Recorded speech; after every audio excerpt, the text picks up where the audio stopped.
우린 전도서를 읽고 전도서를 함께 나누면서 끊임없는 질문들을 아마 던지고 있을 거라고 생각이 되어집니다. 미래에 대한 염려, 또 죽음, 그리고 삶의 문제 앞에서 하나님 앞에 정말 질문을 던지는 사람들이 많아졌을 것이라 생각이 되어집니다. 의인과 악인이 똑같은 운명에 처해지고 맞이하고 죽음이 모든 것을 평준화시키는 것 같은 그런 부조리한 세상 속에서 하나님, 도대체 우리는 어떻게 기뻐하며 살라고 말씀하시는지 잘 알지 못하겠다라는 생각을 가질 때가 있을 것입니다. 오늘의 말씀 7절 말씀에서는 너는 가서 기쁨으로 내 음식물을 먹으라. 부조리한 세상의 모습이 있지만 죽음이 모든 것들을 평준화시키는 일들이 있지만 그럼에도 불구하고 너는 기쁨으로 살아라, 이렇게 명령하고 있는 말씀을 들을 때 하나님, 도대체 어떻게 우리 보고 기뻐하라는지 알지 못하겠다고 질문하는 분들이 있을 것입니다.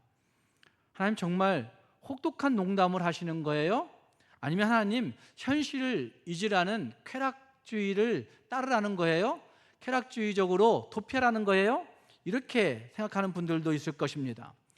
혹은 이 명령 안에 우리가 알지 못하는, 우리가 상상하지 못하는 훨씬 더 깊고 놀라운 일, 오묘한 진리가 숨겨 있는 것은 아닐까 하는 질문들을 하는 분들도 있을 것이라고 생각이 되어집니다. 어쨌든 오늘 우리는 이 질문을 가지고 오늘의 말씀을 살펴볼 수 있어야 됩니다. 전도서가 행하고 있는 어두운 진단에서 시작해서 지금 여기에서 기쁨을 가지고 살아가야 하는 우리들의 삶의 모습을 다시 한번 살펴볼 수 있어야 된다는 말입니다. 그래서 우리 모두가 지금 여기에서 하나님이 주시는 그 기쁨 가지고 정말 열심히 잘 살아봐야 되겠구나 결심할 수 있는 우리 모두가 될 수 있기를 주님의 이름으로 축복합니다. 함께 그 말씀을 보시면 지금 여기라고 하는 치열한 삶의 현장을 우리에게 소개해주고 있는 말씀들이 거기에 등장하고 있습니다. 전도자는 그 모든 것들을 살펴본 다음에 2절 말씀에서 이렇게 이야기하고 있는 말씀이 있습니다. 모든 사람에게 임하는 그 모든 것이 일반이라. 의인과 악인, 선한 자와 깨끗한 자와 깨끗하지 아니한 자, 제사를 드리는 자, 제사를 드리지 아니하는 자에게 일어나는 일들, 이 모든 것들이 일반이니 선인과 죄인, 맹세하는 자와 맹세하기를 모소하는 자가 일반이로다 라고 그렇게 말씀하는 말씀이 거기에 나타나고 있습니다. 인간들은 모두 다 자기 우월감을 가지려고 모든 일들을 하고 있는지도 모릅니다. 오늘 읽었던 말씀에 나타나고 있는 것처럼 자기의 의를 드러내기 위해서 행하고 있는 사람들도 있고, 어떤 사람들은 어쩌면 종교적인 열심을 내는 일들도 그것을 위해서 자기가 조금 낫지 않을까라는 생각 가지고 행하는 일들이 많이 있다는 말입니다. 어쩌면 2절의 말씀을 잘 요약해 보면 도덕적인 탁월함을 사람들이 자랑하고 싶은 자기 우월감을 이야기하고 있는 부분도 있다고 보여집니다. 어떤 사람들은 깨끗함과 더러움을 가지고, 깨끗하지 못함을 가지고 사람들을 판가름하고, 나는 그래도 좀 종교적으로 정결한 사람인데, 나는 그래도 조금 수준 높은 종교인인데 라고 생각하는 사람들도 분명히 있을 것입니다. 어떤 사람들은 종교적 열심을 가지고 열심히 예배하는 자들이 있습니다. 제사하는 자와 제사하지 못하는 자라고 하는 말씀을 보시면 제의적 열심을 가진 자들이 있습니다. 예배적 열심을 가진 자들과 예배적 열심을 가지지 않은 사람들이 있다는 말입니다. 그런 사람들 모두가 다 자기의 우월감 가운데 빠져서 나는 이 부분에 어떤 사람보다 조금 더 나은데 라고 하는 생각들을 가지고 있지만, 그러나 2절 말씀의 결론은 모든 것이 일반이라, 모두가 일반이다, 모두 다 똑같다, 이렇게 이야기하는 말씀이 거기에 나타나고 있다는 말입니다. 인간이 중요하게 여기는 모든 가치와 노력들과 그 열심들이, 그 욕망들이 결국 죽음이라고 하는 하나의 운명 앞에서 평준화된다고 하는 사실을 말씀하고 있는 말씀이 2절의 말씀이라고 할 수가 있을 것입니다. 이러한 현실들은 사람들로 하여금 악을 행하는데 더욱 담대해지는 사람들도 있습니다. 그래, 다 죽으면 똑같은데 뭐 그렇게 아둥바둥 열심히 의를 행하겠다고, 선하게 살겠다고 애를 쓰나? 라고 생각하는 사람들도 있어서 악을 행하는데 열심을 내는 사람들이 있다는 말입니다. 3절 말씀에는 이런 말씀이 등장합니다. 그들의 평생에 미친 마음을 품고 있다가 후에는 죽은 자들에게로 돌아가는 것이라. 평생 미친 마음을 가지고 살아가는 사람들도 있다고 하는 사실들을 분명히 말하고 있습니다. 왜냐하면 모든 가치와 노력과 열심과 욕심들이 죽음이라고 하는 것 앞에 다 똑같아지는데 뭐 그렇게 열심을 내느냐라고 생각하는 그 마음들 때문에 미친 마음을 품고 살아가는 사람들이 이 땅에 있다고 이야기합니다. 어떤 사람들이 미친 마음을 품었다고 얘기할 수 있을까요? 저는 그 한 부류는 냉소주의적인 생각들을 가진 사람이라고 생각합니다. 허무주의적인 생각들을 가지고 세상을 그냥 다 똑같은데 그냥 선한 것이 있다고 이렇게 생각하는 냉소적인 생각들이 팽배해지고 있는 경향들이 있는데, 그 냉소주의적인 생각들을 가지고 있는 분들의 이야기들도 결국은 평생 미친 마음을 품고 살아가는 모습이 아닐까라고 생각할 수가 있다는 말입니다. 냉소주의적인 생각들을 가지게 될 때 그 사람들은 세상 속에서 그래 다 똑같아, 선한 것이 나겠어 라고 이야기함으로 끝나면 좋겠지만, 거기에 한 꼭지 더해서 하나님을 향하여 불평하고 하나님을 향하여 원망하고 좌절하는 일들도 종종 있다고 하는 사실을 볼 수가 있습니다. 그러나 전도서를 읽으면서 분명히 우리가 관찰할 수 있는 중요한 관찰 한 가지는, 전도자는 현실을 고발하는 듯한 현실의 고발을 이야기하고 있는 것에 틀림이 없지만, 그러나 현실의 관찰이 냉철하지만 그럼에도 불구하고 하나님을 고발하는 일들은 없다는 것입니다. 하나님을 향하여 불평하고 원망하는 일들은 없다는 것을 발견할 수 있다는 말입니다. 욥의 친구들이 욥기서에서 저질렀던 오류들, 눈에 보이는 현상, 욥이 당하는 고난과 어려움들을 평가를 하면서 하나님의 공의로우심을 의심하고 하나님을 판단하는 일들, 하나님을 향하여 원망하는 일들을 마음껏 행하는 욥의 친구들과 같이 행하진 않았더라라고 말할 수가 있다는 말입니다. 어차피 똑같이 죽을 인생 그렇게 아둥바둥 선하게 살려고 애를 쓰냐라고 생각하는 냉소주의가 해 아래의 관점을 가진 사람들 안에 있다고 하는 사실들을 볼 수가 있다는 말입니다. 또 한 부류의 사람들은 쾌락주의를 선택하는 것 같은, 쾌락주의적인 도피주의를 선택하는 그런 사람들의 모습이 있다고 하는 사실들을 볼 수가 있습니다. 쾌락주의적 도피는 단순한 도덕적 해이나 아니면 개인의 연약함, 나약함 이런 것들로 치부할 수 없는 부분이 분명히 있습니다. 잘 생각해 보시면 현대 사회를 살고 있는 많은 현대인들이 이 쾌락주의적인 도피 현상들을 한 가지쯤은 다 가지고 있는 것 같은 사람들이라 말할 수가 있을 것입니다. 여기 모인 저와 여러분도 할 것 없이 모두가 다 아마 쾌락주의적인 도피 현상 한 가지는 가지고 있다고 말할 수가 있다는 말입니다. 현대인들은 현대 사회가 주고 있는 여러 가지 불안감 가운데서 여러 가지 스트레스를 받고 살고 있습니다. 현대 사회가 주는 불안감에서 스트레스 받을 뿐만 아니라 미래에 대한 불안감이 그들에게 찾아들 때에면 걷잡을 수 없는 원망과 불평이 터져 나오는 것들도 막을 길이 없는 것을 보게 됩니다. 또한 그 현대 사회가 안고 있는 많은 일들 가운데서 의미가 있을까, 거기에 진짜 의미가 있을까라고 생각하는 의미의 부재 현상들이 현대 사회에 있다고 이야기합니다. 이런 것들이 뒤섞여서 사람들은 내가 노력해도 안 될 거야 라고 생각하며 나를 즐겁게 하는, 내 욕망을 채우고자 하는 그 일들에 매진하는 경우들이 많이 있는 것을 발견하게 됩니다. 그래서 현대 사회는 높은 수준의 불안을 양상하고 있다고 그렇게 지적하고 있는 지적들을 우리는 종종 읽고 보게 됩니다. 그 많은 불안감들이 우리에게 산재에 있어서 현대 사회는 높은 수준의 불안을 양산시켜내고 있다, 이렇게 얘기한다는 말입니다. 그래서 현대인들은 그 불안을 벗어나서 자기 스스로 즉각적인 어떤 만족과 통제감과 성취감을 얻을 수 있을 것 같은 어떤 것에 매료되는, 몰입하는 그런 증상들을 가지고 있다고 평가를 하고 있습니다. 그래서 이것이 현대 마케팅에서는 최고의 우위를 선점하는 부분이라고 이야기합니다. 사업을 잘 하려면 이걸 잘 이용해야 된다는 말입니다. 현대인들의 불안을 잠재울 수 있을 것 같은 그런 일들을 잘 포장해야만 합니다. 정신 차리고 보면 어떻게 그것이 돈돼? 어떻게 그것으로 돈 벌을 수 있어? 라고 생각하는 일들이 어른들에게 많이 있을 겁니다. 그런데 그 비효율적인 그런 가치들로 포장된 진통제들이 마케팅에는 성공하는 겁니다. 그럴듯하게 보이고 그럴듯하게 느끼게 만드는 진통제들을 마케팅에서는 우리들에게 최우선적으로 쏠려고 이야기하고 있는 것이죠.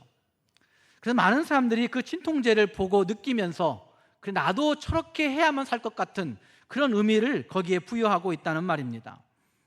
현대인들이 가지고 있는 소비 문화와 디지털 세계에서 우리가 가지고 있는 그 쾌락주의적 도피 현상들은 이런 것에서 나타납니다. 먼저는 욜로족이라고 얘기하는 사람들이 많습니다. 욜로족. 인생은 한 번뿐인데 현재를 잘 즐기고 살아야지 라고 이야기하는 사람들이 오늘 시대에 참 많아지고 있습니다. 그래서 그런 사람들을 욜로족이라고 이야기합니다. 내가 내 건강 챙겨서 그냥 현재를 잘 살아야지, 아마 그렇게 생각하시는 분들이 여기에도 많이 있을 거예요. 그런데 요즘은 욜로족뿐만 아니라 거기에 빗대어서 거기와 연관되어져서 탕진잼이라고 하는 용어가 등장합니다. 탕진하는 걸 재미로 느끼는 사람들이 있다고 합니다. 지금 가지고 있는 것 가지고 뭐 얼마나 누릴 수 있겠어? 그러니까 지금 현재에 그냥 막 탕진하면서 재미만 느끼면 최고 아니야? 라고 생각하는 탕진잼 현상을 추구한 사람들이 있다고 하는 것입니다. 소소하게 돈을 쓰는 재미를 찾는 그 탕진잼의 사람들의 모습들, 어쩌면 이것이 현대 사회가 주고 있는 그 고통들, 복잡함들, 불안들을 잠재울 수 있는 도피 증상 중에 하나라고 얘기할 수 있다는 말입니다. 또 한 가지는 플렉스 문화가 현대 사회를 지배하고 있습니다. 플렉스 문화는 소셜미디어에서 많이들 하려고 애를 쓰는 그 증상이라고 이야기합니다. 지금 내가 하루 벌기도 힘들지만 하루 버는 모든 것들을 다 모아서 남들에게 보여줄 수 있는 정말 좋은 곳, 빛깔 나는 곳에 가서 음식 먹고 빛달 가는 곳에 가서 잠을 자고 그걸 사진에 찍어가지고 드러내주면 SNS에서는 그 사람이 높아지는 거예요. 그래서 그걸 플렉스하는 겁니다. 그걸 플렉스하는 거예요. 자기 만족과 스트레스 해소의 기제로 사용하고 있는 플렉스 문화가 오늘 현대인들에게 참 많이 있다는 것입니다. 또 한 가지는 디지털 성소라고 얘기하는 개념이 있습니다. 디지털 성소. 이것은 디지털 속에서 우리는 편안함을 느끼는 거죠. 디지털 기기 속에서 우리는 안정감을 느끼는 것이죠. 디지털을 보면서, 스마트폰을 보면서 여러분들이 느끼는 왠지 모르는 그 웃음, 그것을 이야기하는 것이죠. 그게 성소와 같다는 개념에서 디지털 성소라는 개념이 나오고 있는 겁니다. 디지털 기술은 매우 복잡해진 것에 틀림이 없습니다. 그럼에도 불구하고 가장 강력하고 몰입할 수 있는 가상 세계가 우리에게 주어지고 있다는 것입니다. 그럼 많은 사람들이 스마트폰을 통해서 무엇인가를 보고 무엇인가를 검색해 보면서 거기에서 안정감을 누리는 것이죠. 그리고 그것을 검색하고 보다 보면 거기에 알고리즘이 작동함으로 말미암아 내가 스마트폰을 켜기만 하면 뭐가 나와요? 내가 원하는 것이 나와요. 어떻게도 그렇게 잘 알고 나오는지 모르겠다 생각하는 거예요. 어떤 사람들은 그렇게 생각할 거예요. 하나님이 내게 주신 기회인 것 같아. 하나님이 내게 주신 응답인 것 같아. 오늘의 운세인 것 같아. 이렇게 생각하는 사람들도 분명히 있을 겁니다. 근데 그것이 알고리즘의 역할이라는 것이죠. 내가 자꾸 보고 내가 자꾸 읽고 자꾸 느꼈기 때문에 그것이 알고리즘의 작동함으로 말미암아 나도 모르는 사이에 내 도피처를 스마트폰이 내게 제공하는 겁니다. 그게 디지털 성소인 거죠. 여러분은 혹시 스마트폰을 성소 삼아 살고 있는 건 아닙니까? 하나님의 성소가 분명히 있고 하나님께 찾아 나와야 되는데도 불구하고 우리는 여전히 스마트폰을 성소 삼아 거기에 기대하고 거기에 바라고 거기에 소원을 아리는 그런 사람들이 되어 있는 것은 아닌가 한번 생각해 보아야 된다는 말입니다. 또 한 가지 현대사회의 증상을 얘기할 때 도파민 경제라고 하는 얘기를 합니다. 도파민 경제. 사람의 도파민을 증폭시킬 수 있는 곳에 뭐가 모일까요? 돈이 모여요. 돈이. 그래서 틱톡, 유튜브 숏, 그 긴 유튜브를 보지 않아요. 짧은 유튜브를 보는 거예요. 그 유튜브 쇼츠를 몇만 회만 그 사람들이 구독하게 되면 거기에 돈이 생겨요. 그래서 도파민 경제란 얘기를 하는 겁니다. 그런데 이 쇼폼, 쇼츠 같은 것들, 틱톡 같은 것들은 그 신경과학적인 중독증을 유발한다고 합니다. 그래서 그걸 그렇게 만든 거예요. 치밀하게 잘 계획 세워서 중독될 수밖에 없도록 만드는 거예요. 여러분들도 모르는 사이에 여러분들의 뇌가, 여러분들의 신경이 거기에 중독될 수밖에 없도록 사람들이 만들어 놓는다는 거예요. 그래야 돈이 모이니까, 그래야 돈이 되니까.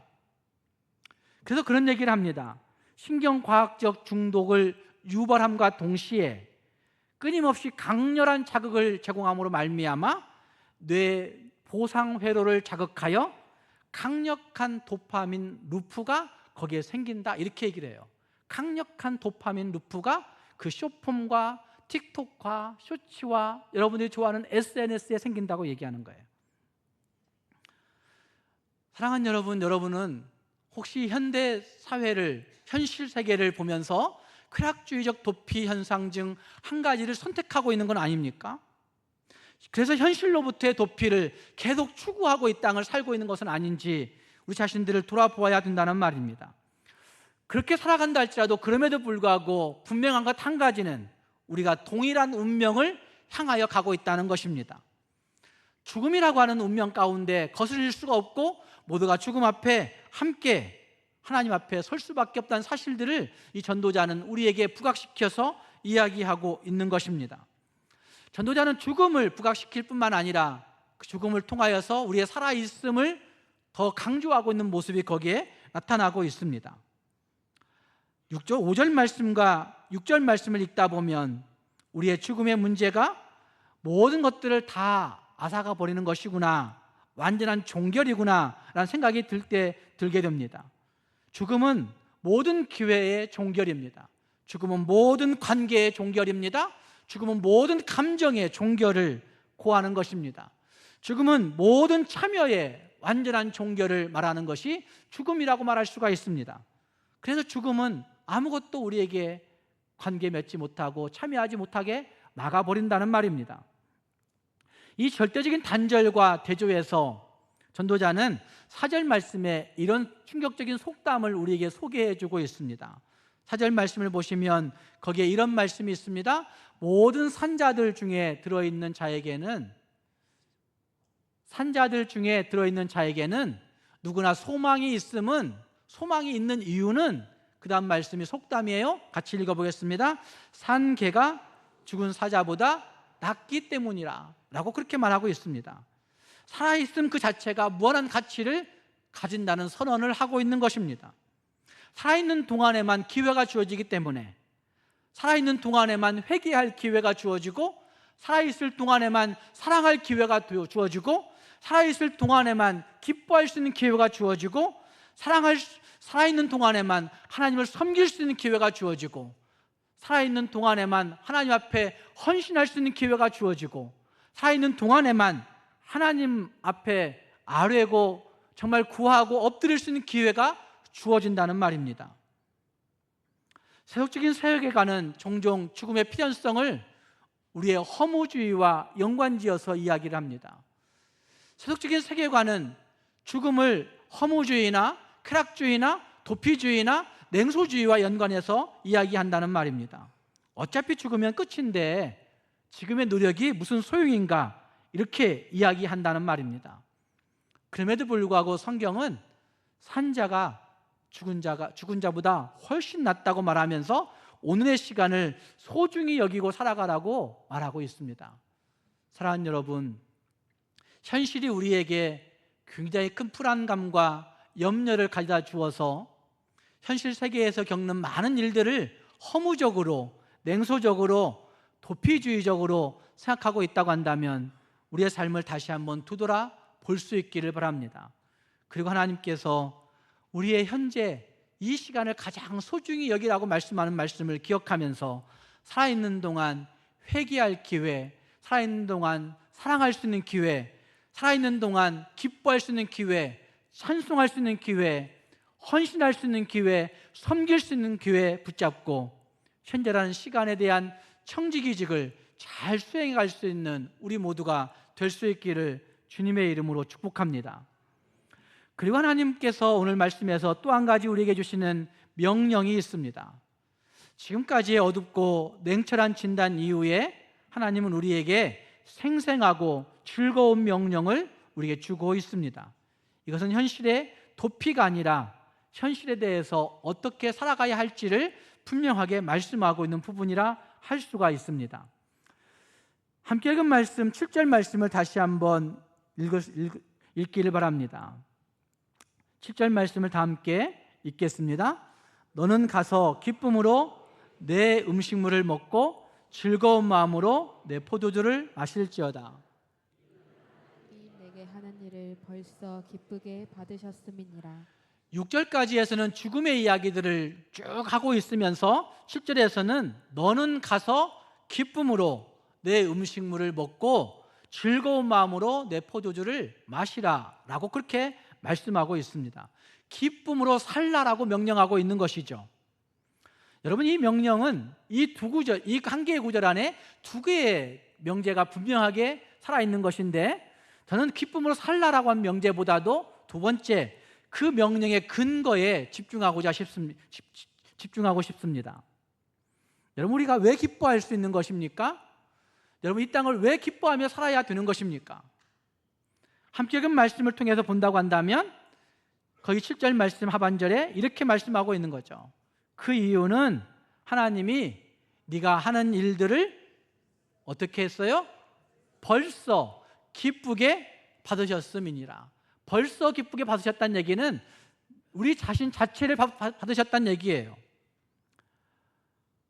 기쁘게 받으셨다는 이 말씀은 구약적인 용어로서는 재물을 하나님이 연락하셨다라는 의미로 받을 수 있습니다. 하나님께 연락되었다라고 하는 구약적 제사와 맞닿아 있다는 말입니다. 우리의 기쁨은 우리의 도덕적인 상황이나 내 도덕적인 어떤 성취나 내 욕망에, 내 욕심에 이루고자 하는 일들이 이루어졌을 때 얻어지는 것이 아닙니다. 거기에 달려있는 것이 아니라 하나님께서 이미 벌써 우리를 받으셨구나 라고 하는 그 만족감에 있다는 사실을 말씀하고 있는 것이죠. 현실이 주는 상대적 가치 때문에 기뻐하는 것이 아니라 날 사랑한다 인정해 주시고 여전히 날 기뻐해 주시는 하나님 아버지의 그 절대적 은혜 때문에 우리가 기뻐할 수 있다고 말씀하고 있다는 말입니다. 이것을 신약의 빛 아래서 읽어본다고 한다면 신약 성경에는 하나님이 우리를 아무 조건 없음에도 불구하고 구원해 주시고 우리를 의롭다 칭해 주셨음을 말씀하십니다. 믿음으로 의롭다 인정해 주시는 것입니다. 그렇기 때문에 이신칭의의 교리를 인정하는 사람들은 우리의 모든 삶에서 하나님의 그 기쁨 가지고 기뻐하며 살게 되는 것이죠. 그 기쁨은 우리가 무언가를 잘해서 얻어지는 결과물도 아닙니다. 그 기쁨은 그 기쁨으로 인하여 하나님께 인정받기 위한 수단도 될 수 없습니다. 그것보다는 하나님이 먼저 우리를 인정하셨기 때문에, 하나님 우리를 먼저 의롭다 자녀 삼아 주셨기 때문에, 하나님이 먼저 우리를 사랑한다 말씀해 주시기 때문에, 하나님이 우리를 먼저 너희를 기뻐한다 인정해 주시기 때문에 우리는 자유롭게 하나님을 기뻐할 수 있는 존재가 되었다고 성경은 말하고 있는 것입니다. 사랑하는 여러분, 이 기쁨이 내게 있는지 생각해 볼 수 있기를 바랍니다. 세상이 주는 기쁨, 세상이 주는 기쁨에 목매달지 말고 하나님이 주시는 절대적 기쁨을 가지고 하나님이 나 같은 죄인을 받아주셨구나, 벌써 기쁘게 인정해 주셨구나 라고 하는 그 사실 한 가지로 인하여서 하나님의 기쁨을 가지고 이 땅을 살 수 있는 하나님의 사람들이 될 수 있기를 주님의 이름으로 축복합니다. 그 기쁨의 사람들은 8절 말씀에 의복을 항상 흰 옷으로 머리에 무엇을? 향기름을 그치지 않게 바른다고 말씀하고 있습니다. 아니, 바르라고 명령하고 있습니다. 흰 옷과 향기름은 슬픔의 상징과는 반대적 개념인 것을 볼 수 있습니다. 고대 근동에서는 전쟁 영웅이 개선하여 돌아올 때 흰 옷을 입었다고 이야기합니다. 또한 노예가 자유를 얻었을 때 흰 옷을 입었다고 이야기합니다. 대제사장이 거룩한 절기를 집전할 때, 집례할 때, 예배를 사회할 때 흰 옷을 입고 나와 대제사장이 그 예배를 인도했다고 이야기합니다. 머리에 향기름을 바르는 것도 기쁨의 표시였다고 합니다. 존귀함의 표시, 환대함의 표시였다고 이야기합니다. 그래서 하나님은 우리에게 기쁨의 표시를 가지라고 말하고 있는 것이죠. 단순히 이것은 문자적인 복장 규정의 이야기를 하고 있는 것이 아니라 사실 우리의 삶을 대하는 근본적인 태도의 문제를 말씀하고 있다고 보여집니다. 우리 삶을 대할 때마다 굉장히 허무적으로 대합니다. 내가 행하고 있는 이 삶이 고달퍼서 마지못해서 살아가고 있는 삶이라고 이야기하는 사람들이 너무나 많이 있습니다. 예수를 믿는 사람들도 그렇게 삶을 대하고 살아갑니다. 그러나 하나님은 우리에게 그 삶을 어떻게 대하라 말씀하시느냐라고 묻는다면 흰 옷을 입고 향기름을 바르고 기쁨으로 환대하듯이 대해야 된다고 말씀하고 있다는 말입니다. 앞에서 묘사된 모든 부조리함과 불합리함과 불공평함과 불평과 원망이 우리 안에 가득 찰 일들이 세상에는 꽉 차 있지만 그럼에도 불구하고 그 허무함에도 불구하고 슬픔과 불평의 검은 옷을 벗어 던져버리고 감사와 축제의 흰 옷을 입으라고 말씀하고 있는 것입니다. 부조리함과 부정직함과 불합리함의 불평을 던져버리고 오히려 기쁨과 은혜의 옷을 입으라고 말씀하고 있다는 말입니다. 이것은 세상의 어둠에 대한 소망의 저항이라고 말할 수 있을 것입니다. 믿음의 저항이요 소망의 선포라고 말할 수가 있을 것입니다. 더 나아가 이 옷과 향기름은 예수 믿는 사람들이 외부로 드러낼 수 있는 가시적인 효과를 명령하고 있는 부분이라고도 할 수가 있을 것입니다. 우리의 기쁨이 단지 내 내면 안에 나는 기뻐해 라고 얘기하는 그 내밀한 감정 안에 머무는 그 정도의 수준을 말씀하고 있는 것이 아니라 그 기쁨이 내 안에 흘러 넘쳐서 내가 속한 공동체계로 흘러가고 그리고 그 가득 많은 사람들에게 흘러가게 되는 일들을 명령하고 있는 말씀이 흰 옷과 향기름에 나타나고 있다고 할 수 있다는 말입니다. 사랑하는 여러분, 기뻐하라 명령할 뿐만 아니라 흰 옷을 입고 향기름 바르고 기뻐하라 말씀하시는 이 말씀을 기억하여서 삶을 이 기쁨으로 대할 수 있는 우리 모두가 될 수 있기를 바랍니다. 그리고 9절 말씀과 10절 말씀에서는 이 기쁨을 실천하여 살아가야 할 삶의 터전을 이야기하고 있는 것을 볼 수 있습니다. 이 기쁨은 추상적인 개념이 될 수가 없습니다. 구체적인 삶의 현장에서 실현되어야 되는, 발현되어야 되는 그러한 가치란 사실을 분명히 말하고 있습니다. 여기에 두 가지의 영역을 이야기하고 있습니다. 한 가지는 9절 말씀에 네가 사랑하는 아내와 함께 어떻게 해요? 즐겁게 살지어다 라고 말하는 한 가지 영역이 있고, 또 한 가지 10절 말씀에 내 손이 이를 얻는 대로 힘을 다하여 할지니라. 내 손이 일을 얻는 그 일터의 이야기를 두 번째 영역을 말씀하고 있습니다. 이것을 이렇게 해석할 수도 있습니다. 9절 말씀은 관계의 영역을 말씀하고 있는 것이고 10절의 말씀은 우리의 일터의 영역을 말하고 있는 것이다, 이렇게 이야기할 수도 있습니다. 네 아내라고 이야기하고 있는 것은 관계에서 가장 가까운 관계를 언급하고 있는 것이지만 그 관계는 진짜 아내에게만 끝나는 것이 아니라 가족으로 확산될 수 있고 자녀, 부모에게 확산될 수 있는 것이고 그리고 부모와 또 친척들에게 확산될 수 있는 것이고 더 넘어가 나와 관계 맺는 많은 사람들과의 관계들 속에서 기뻐하라를 말씀하고 있는 것이라 할 수 있다는 말입니다. 뿐만 아니라 우리 손이 행하는 모든 일들, 너의 손이 일을 얻는 대로 힘을 다하여 그 일들을 감당하라고 말하고 있는 부분이 거기에 나타나고 있는 것입니다. 이것을 현대 신학자들 중에서는 오트버그나 팀 켈러 목사 같은 사람들은 일상의 성화라고 하는 개념으로 말을 했습니다. 일상의 성화, 일상 속에서 정말 거룩함을 가지고 살아가야 하는 삶의 문제라 이야기할 수 있다는 말입니다. 예수 믿고 진짜 예수를 잘 믿는 사람이라고 한다면 일상의 성화를 이루어야 되는 것이죠. 관계 영역에서 거룩함을 나타낼 수 있어야 되는 것이고, 우리의 일터 영역에서도 거룩함을 나타낼 수 있는 사람들이 되어야 된다는 말입니다. 어쩌면 가장 평범하고 반복적인 일들을 해야 하는 그 가정의 모습에서, 아내와의 관계 속에서, 배우자와 식사를 하는 그 일들 속에서, 자녀의 기저귀를 갈아치워주는 그 일들 속에서, 또 그 가정의 주방에서 설거지를 하는 그 현장에서, 청소를 하는 그 현장에서, 또 직장에서 이메일을 작성하고 어떤 업무들을 추진하고 계획하는 일들 속에서 그 순간순간에 하나님과 함께하는 그 은혜를 가지고 기뻐할 수 있는 일상의 성화를 이루어야 할 것을 말씀하고 있다는 말입니다. 사랑하는 여러분, 어떻게 살고 있는지를 다시 한번 돌아볼 수 있기를 바랍니다. 예수 믿는 하나님의 백성으로 나는 이 땅을 어떻게 살고 있는가?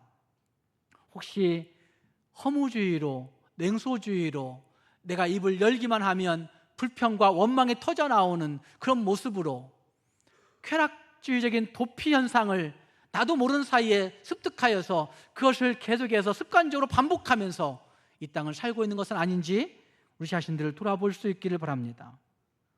그렇다고 한다면 나는 진짜 복음을 믿는 그리스도인인가 물어보아야만 하는 것이죠. 진짜 복음을 믿는 예수쟁이인지 물어보아야 된다는 말입니다. 사도 바울은 고린도 후서에서 고린도 교회를 향하여 편지하면서 이런 얘기를 하고 있는 것을 볼 수 있습니다.